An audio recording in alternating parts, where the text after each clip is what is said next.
Welcome back to the Did We Stutter show. This is I think it's episode 7. I'm starting to lose track. Maybe 8. I think It it's might 7. be 8. I think it might be 8. It's okay. This time we have a book, and it has Marianne isn't the only one who's read it this time. Woohoo! We're going to talk about the Rosie Project, which was popular back in the day. And I think Marianne told me about it, and I was like, that sounds dumb. This is what I usually say in response to recommendations. I'm getting better, I think. I always backtrack. Okay, you got there. You got there. Yeah. So, and like and comment and subscribe if you haven't already. But we're going to talk about this book. And so it fits in with the romance theme, but it's a rom-com. I guess I would categorize it as a rom-com. Yes. Yeah. And yeah. I think it's a great compromise of, I think fiction is so broad, so broad. You have to be in the mood for it. So it's a mix of romance and comedy. And I think this is a very unique book. It's a very unique perspective. If you don't know about, I don't know how to pronounce the author's name. Is it Graham? Gremaine? I don't know. Graham? Brother GS. Brother GS. It's about a man on the spectrum. He's got Asperger's. Yeah. And some OCD, and it's his viewpoint on life. And he's a professor in genetics, and he's looking for a wife. And it's just so lovely. He creates a wife project questionnaire, and he meets a girl named Rosie. And it's just, for me, like the romance lover means like yay, a book that Rachel I think would really enjoy, because it is so unique. And it's hilarious too. I think that's part of it, because Dawn, when you're reading it, you're like, oh, I've met this person before through TV or in real life. For example, I was like, oh, Sherlock is Scott. So he operates like Sherlock. Yes. Because, with the Benedict Cumberbatch version. Benedict Cumberbatch, such a big fan. Sorry. Done. I thought about rewatching the show, but they make you pay on Prime now, and PBS has locked up all their videos. So I'm like, okay, well, not paying you, PBS. Sorry. But so it's got that same, he's sarcastic without trying to be sarcastic. He's rude without trying to be rude. When people find him rude, he's like, well, this is the logical answer, logical outcome. Why are you offended? But because he has no social skills, he's got no red flags when there's a situation going on. That's going to be a future episode, actually, about how he should respond, or how how to interpret people's actions and their facial expressions. So it's not just romance, it's his journey into being able to function a little bit better in society without a lot of snafus, which he experiences a number in the book. Yeah, he doesn't understand social nuances. Yeah. Which is so interesting to me. And you just never hear this point of view of I love how he kept everything about data. I mean, we are a data-driven society. So, but he was like, oh, this girl walked in, BMI this, age this. Like, he would do it for every character, which and he's generally right. He's generally right. And he was just so logical, and just like 1 + 2 = 3. Right. And it was just so lovely to read. He just had some wonderful moments. And I love when some books use an exclamation point, right? Because like sometimes you can overuse an exclamation point. Like, right. Like, is it that exciting? But he would be like, Rosie is amazing. Like he would use it like that's a at good the point. right times. Yeah. Like because Rosie is a PhD student in psychology, and he didn't really, because he doesn't have social nuances, hadn't got to know her. And he basically helps her, like he basically somehow goes on a date with her and finds out that she needs help looking for her real father. So he, like, every time they interact, he gets to know a little bit more about her. And he kept calling her a barmaid because she worked at a bar. That was like, oh, come on, man. When I read Barmaid, I thought of Poldark, which I'm trying to get Marianne to watch Poldark, but there's a part where Poldark marries his maid in the first season, and she's called a serving wench, which sounds derogatory to us, but then they really called women that, which I don't know. That's what I thought about when I said barmaid. When he said barmaid, I was like, oh, Poldark, hey. My ballet teacher used to call us washer. You look like a washerwoman. Oh, what does that mean? Yeah, I don't know. I think it's something bad. It was not good. It was not a compliment. Was she British? She's British. Okay. She looks like a washerwoman. Oh, sounds like she's low on the totem pole. I'll say it that way. Well, Rosie is not a washerwoman. No.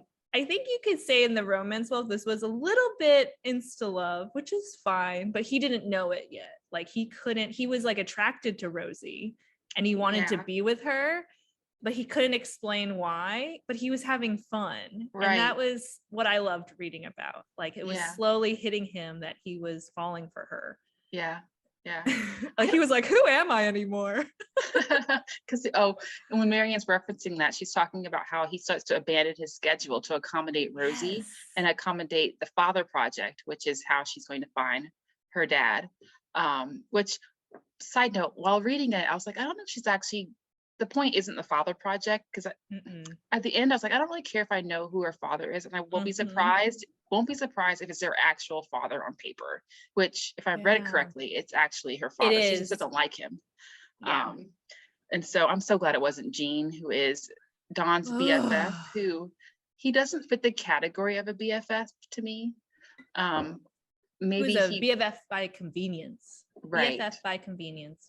And he's the only person who's actually nice to Don. Which I don't want to go on too many bunny trails because my brain's going in a couple directions. But what I think most about Don is that he says he doesn't have any friends. He lists them, and two of them have passed away. One was his elderly neighbor, and the other one was his sister. But it really seemed that it wasn't that Don's a bad person or he's mean. No. He comes across as mean because he's so direct and black and white. But no one's really taken the time to befriend him and understand why he is the way he is and why he does what he does. Some of it he just can't help. He needs to be coached. And so Jean, I don't know if Jean's really his friend. In the end, he becomes his friend because Don helps him with something very important to get fixed in his life. But I would say Claudia's wife, or not Claudia's wife, because Claudia was married to Jean. Jean's wife, Claudia, is his friend. Yes. Do you agree with that? Okay. I agree with that. So Jean and Claudia are married. They're both psychology peeps. Like Jean is the head of psychology, and then she's a therapist, it sounded like. I think so. Or she's good at therapy by default. She's good at therapy. And she was definitely, as Bachelor reference, she was in it for the right reasons. Like she was in her marriage. Not in her marriage, but in it for Don. Like Don, she like bought him clothes. I didn't know how ugly his clothes were until I didn't either, because Don spoke so highly of his clothes in like this jacket is very weatherproof, and it's all about function for him, as opposed to appearance and longevity of the clothes. Yeah. It did irk me, like Jean and Claudia, how they had this open marriage, because I'm not into cheating and that type of thing. And Jean was such a dog. Like he was trying to sleep with every person from every country around the world.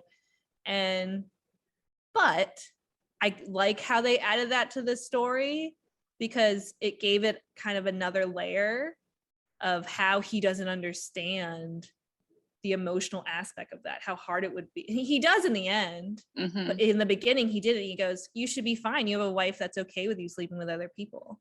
And like, I think Jean like pauses, like, yeah, stop complaining.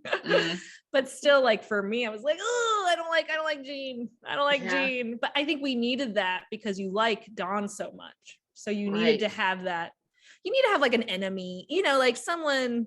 The contrast, the antagonist, but not really the frenemy. I guess he was a frenemy, in a way, because they were friends by convenience. As they tolerate each other, they met each other's expectations, for each other. And Don didn't have many expectations. I think he just wants someone to be nice to him and talk to him when he needs someone to talk to. And especially at his level, like, because Jean's like a professor too, so they kind of have the same intellect, right? But I felt for Claudia. I'm glad she got that Hermes scarf. I was like, oh, I love that part. It's not my favorite part. So this part where Rosie helps Don buy a scarf in New York City, and they go through so many scarves, and it ends up being the one Don liked the first time. Like at first, it was really cute. That was a really cute moment. Oh, and it shows how Rosie starts to understand his personality and helps him adapt to situations. So how she helped him pick a scarf was she'd hold up a scarf and ask him who the scarf reminded him of. Yeah. And he would say, oh, that looks like so-and-so next. Yeah, And I was like, next, that's a really, next. so you start to like Rosie because Dawn gets on her nerves because he can be abrasive, but she's like, well, he's just operating on a different planet, but he's not a bad guy. Yeah. And so exactly. she starts to adapt how she processes things and says things to accommodate him. So well said. I love that part too. He's a different writing style, you know, he's a different tone, he's a different form, and you just got to adapt and be like, oh, I get it now. Right. Yeah. Or sometimes Dawn even says, I don't understand why people do this or make this expression or say things this way, but I'll do it too because people will understand. Yeah, I think he does say something like, oh, I will pretend to care about what they think and pretend to do these things, but I'm just doing it so I don't get noticed. Right. I love that. Because I was like, oh, I do that too. I fake it. I'm like, oh, I care today. Cough, cough. Especially like, who likes small talk? Like, I don't think anybody does. Not really. Nobody does, but he just said it in the best way. Right.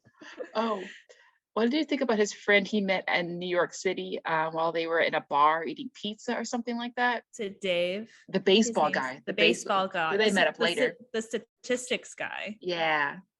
I love that. And I love how Rosie let him be a guy. And then I love how he realized, oh my God, I did the typical guy thing. I like left the girl, talked about sports and drank beer with a bunch of guys. But she was like, I know it sounded so fun, but she was enjoying herself too and loved seeing him in his element. And you know, it's such a metaphor, like as he meets Rosie and interacts with her, he gets to open up, be himself, and not think so hard about the schedule or think so hard about the order of things. Right. Yeah. So, yeah. I kind of like how a lot of misfits start to find their little places. I think that's what I like, because Dawn's definitely a misfit. Rosie is a misfit, some by choice, some not by choice. And then I think Dave came across as a misfit too. I mean, he's at a baseball game by himself. He has a family, or at least a wife, I think. But the way Dawn described him, he just didn't seem like he's your ultimate cool guy. I don't know how old Dave was, but he's a statistician. So his brain probably operates in a certain way. It doesn't tell us that, but we can assume that he's probably pretty logical. So I was like, oh, male bond. I love romance. Yeah. He made a friend. Yeah. So, and they moved to New York in the end. So he keeps his friend in the end. Yeah, it's so cute. And I think they continue that in the next book. I have not read the other books because it's so good. Like, you want to end on a good note. Like, this was a good story. Yeah. If you do, I do, maybe. I don't know. No, I you know me, I hate being disappointed. Right. I hate being disappointed in fiction. I might look at the reviews. Have you looked at the reviews for the other have. ones? They're not that great. Okay, then. Well, period is permanent. We're not moving on. Cool beans. I know. I really like the layers of the story. Like you could tell he was struggling, and he had a secret about the wife project and didn't know how to talk to Rosie because he thought Rosie was interested and wasn't sure what they were. And then, you know, Rosie was kind of hiding her feelings on her father project. So you have the father project, and then you have these two people, and it just creates a really great dynamic of sense of mystery that makes you want to keep reading and find out in the end. So I really loved that. Like, it wasn't like your typical, oh, they're going to fall for each other. Oh, they're working on this project. And then there's these characters, Jean and Claudia, kind of over here. And I love how it was woven together. And it was a great story. Right. Yeah, I feel like he had a good plot diagram he was following or something. Yeah. It's very organized. Really and fairly believable, I think. Were there any points where I'm like, I'm not sold? I don't think so. I don't know. No, not at all. This is my third time reading this book. Okay. I read it like when it first came out, and I loved it. And then I read it like 2 years ago because I was trying to read again. That's probably when you suggested it to me. And I was like, and that's when I suggested it. And I went, oh, this is really fun. And then I read it this time, and it was just, I was smiling. I'm smiling during this. You're laughing out loud. You're highlighting things. Yeah. What was your favorite part of the book? So my favorite part was when Rosie comes over his apartment for dinner because the restaurant they wanted to go to didn't work out. I won't spoil it, but let's say Dawn caused the scene without even trying to, because he's just being himself. Yes. And so they go back. He had already had dinner planned because he's super organized. He has, I'll call it the meal project. He calls it something else, but he eats the same thing every day of the week and goes to the same locations at the local market to get the ingredients. And it was lobster night. And so she's like, okay, I'll eat sustainable seafood. That's Rosie. And so he goes to get the seafood, the lobster from his bathtub. And I just busted out laughing because I'm like, I guess you would keep a lobster in your bathtub. And then he puts it in the freezer, and Rosie's like, what are you doing? It's in the freezer. He's like, oh, it's the most ethical way to kill it. And I was like, oh, okay. I don't know why that cracked me up so much, but I could just picture him going to the bathroom with his little lobster with the rubber bands on its claws and then sticking him in the freezer. He probably has a perfect spot just for the lobster in his freezer. Yeah, he made room for it. I know. There is a book on his meals, the standard meal plan, whatever it's called. Yep. I do admire that because I am really into meal prepping, and I do like a routine there because I don't want to think. I did relate to his, like, you don't want to think about it. It saves you time. I'm like, I'm all about that. Yeah, like, it does save time. Other things to do. No, that was such a good moment. I love that. What about you? What's your favorite one? I have two. Okay. The one moment is small. Like, I love when he called her, like she gives him his number. He calls her at like 6:40 a.m. or something. And he's waiting for a call to talk about the dad project. And he's in his lecture and he has his microphone. Oh, that part. I love that part too. I love that part. And she's like, he goes, I have to pick up because it's just killing me that I don't know the answer. And he picks it up and he's on the microphone. He goes, well, they can only hear what I say. Yeah. And she says something like, you're a star. And he goes, he doesn't know what to say, but he wants it to be brief. He's like, he even analyzed, like, I want it to be brief. I want it to be straight to the point. And he goes, I like you too. Yeah. And it's true, actually. I'm just like, oh, I love. And then his audience, his students are like, round of applause. Did anybody stand up? I think they stood up. It was, and I'm just like, that is so cute. Like, I live for moments like that's just right. Because I've definitely been in that position of like, I need to answer this. I need to get that, like that sense of urgency, which I always have. But then he just didn't know what to say, and he was like, I like you too. And I'm like, oh, it's so cute. Anyway. Yeah. Oh, that's a good part. Okay, I'll make that my number one. So I have two number ones because I think I flagged that in my book because I was thinking when the students clapped and I think someone gave him like a verbal acclamation, they were like, yeah, man, or something, some equivalent. Yeah. I was like, oh, his students really like him. Probably, except for a few. Yeah, maybe there were some few incidents. Yeah. That were dramatic. I think my second was definitely when they were serving drinks. Oh, that's good too. That was really because he was so into it. He memorized it all. He was like in his element, but it wasn't genetics or food, or it was drinks. And he knew how to make all these cocktails, and he was the life of the party. Right. And then the guy was like, oh, do you want to do a bar? Do you want to own a bar with me? Like, offers him a job. And he's like, really? And then he's like, I might need a backup because the dean's out to get me. Yeah, it was just so like, that was really cute to see him shine and feel like genuine pride and genuine enjoyment. Yeah. But it's just true. So funny. It's so many good moments. It shows that he can really thrive in areas where he can prepare in advance, and he just needs about 24 hours. So he gets a book that Rosie gives him on what to do, what the recipes are, and then he memorizes the whole thing, and he's ready for work the next day. I love his commitment. Oh, he's so into it. And his work ethic. Yeah. He's so lovely. In it to win it. He is in it to win it. And just so dedicated and devoted. Mm-hmm. So that's what I loved. Yeah. That was a good part. Yeah, I did like the scarf. So scarf's probably number 3 to scarf shopping. Mm-hmm. But yeah, that was good. What do you think about the dancing scene? That was sad. Because obviously Rosie has a date. He has a separate date. He's obviously not a dancer, and he lied, and everyone knows except his new date, Bianca. But he tried though. But he tried, but he put did in not. The work. He forgot to practice with music. That's but I definitely thought of the movie Silver Linings Playbook. I don't know if you've ever seen that movie. I've seen clips of it. on YouTube. Yeah, they do a dance scene in the end. That's a really good. I really like that movie, and I need to read that book. Yeah, it's a book first, right? I think it's a book first. Yeah. But it's a really great movie, and it reminded me of that. And then like Rosie joins in because like Bianca's like to save the day and makes like that was a very movie moment. I thought like I could picture that of them just having fun and like she definitely turned the negative into a positive, and that's always a win. But it was awkward. I'm like, oh, he's awkward. But he's like used to it though. Right. He's like, I don't care. This all happens to me all the time. I'm always embarrassing. And I was just like, oh, okay.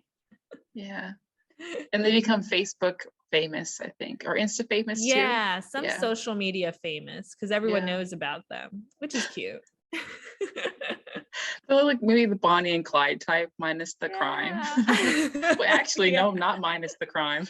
Yeah, they didn't pay a bill and he felt so bad. I would feel bad too. He took a cup and felt bad. I would feel bad about the cup for some reason. Taking people's DNA for the Father Project. And, doesn't he say at the end of the chapter, he goes, I don't know who I am. He says something like that, like, who am I? What have I done? Like Yeah, it's true. Yeah, it's such a cute book because I think I brought it up because another friend of mine has said she read it and she's like, it's really good. I think you're going to like it. And then I went to Marianne and I was like, have you heard this book? I was like, I have a faint memory of you suggesting it and me turning it down. Shame. Yes. I wear the cone on my head. Marianne's used to this by now, I think. Yes. I think she's like, I should come around eventually. Yeah, you did. I knew it. 12 years later, just like Pride and Prejudice. I think this is a bunny trail, but someone told me, I might have been you, are you gonna love Pride and Prejudice? And I was like, I hate romance movies. We were talking about a romance book now. I don't like period dramas. Well, I've changed my ways in that department. And then I saw it. Was it with you? It was with me. I said, no, you're gonna like this movie. I swear. Like, it's a good movie. Pride and Prejudice, Keira Knightley version. Oh yeah, by the way. Not the 10 million hour one. Which is also good, but just very long. So long. And I think it's like, this is the best movie in the world. And after that, I played it when I was snowing outside while I'm cooking. It was always in the background because the soundtrack's excellent. So good. Pride and Prejudice is the original enemies to lover trope. It really is. Is it the original one? I feel like it is. Is there some Shakespeare? I don't know. Oh, there might be. I haven't looked at that genre in a while. Me too. Yeah. Cool. Oh my goodness. Let's see. What else was out there that I thought was interesting? Did you want to discuss what do you think the point of the book is? Okay. Oh. When I was reading, I thought the point, at least for me, was take time to understand where people are coming from, and just because they're unusual, just give them some time to maybe observe them first. Don't jump to conclusions that they're out to get you. Sometimes that is the case. Yeah. But with Don, this is going to be on a future video, like gut feelings or red flags. Don doesn't give you red flags when you're reading about him and what he does, unless he starts breaking the law. That's a whole different story. Because that's pretty objective in their case. But he doesn't give you red flags. You can easily tell by the way he speaks that he's just on a different planet, and that's how he's wired. And so you start to see, based on who he's not friends with, that he's just severely misunderstood. And so when you start to, I think the author's first evidence that Don is a really good guy is how much time he spent with his dying neighbor, whose husband her husband's already in a nursing home. He hadn't died yet, I don't think. Yeah, he hadn't died yet. He spent so much time with her, and then as she got sicker, he spent more time with her, and he would do things for her with no emotional awareness of what he was doing. She said she loves a certain type of flower on her birthday. He's like, oh, the logical thing is to give her that same flower. And then because she was so happy, he's like, the logical thing to do now is to give it to her more often because she doesn't remember what her birthday is because she had Alzheimer's. And so I was like, oh, Don, you're such a sweetie pie. And so it shows that he is not a jerk, though he can come across as a jerk sometimes, but you just have to give him a chance and maybe coach him, because Claudia is probably the first person to kind of coach him. Yeah, what do you think the book's about? I totally agree with all that. I think too, I really love the ending of the book. It really ended well because he talks about how so they find out who Rosie's father is, and he's like, oh, it's all because Jean told Rosie that eye color is a determination of like who your parents are, because that's what made her go on this journey. She goes, oh, I know he's not my father, which led to the wife, and I was doing the wife project and she got involved, and then this went to that and that went to this. I really liked how, and then he ends, he says incredible. And I think he was so orderly in how he went about his life, like his meals. Like I love how he was like, oh, this has delayed me 22 minutes and now I have to eat dinner at 7:53 instead of this time. And he was so orderly, and like even the questionnaire, like, oh, like this is going to give me the perfect wife, like 1 + 2 equals 3. I thought it was a nice reminder that life doesn't work out that way all the time.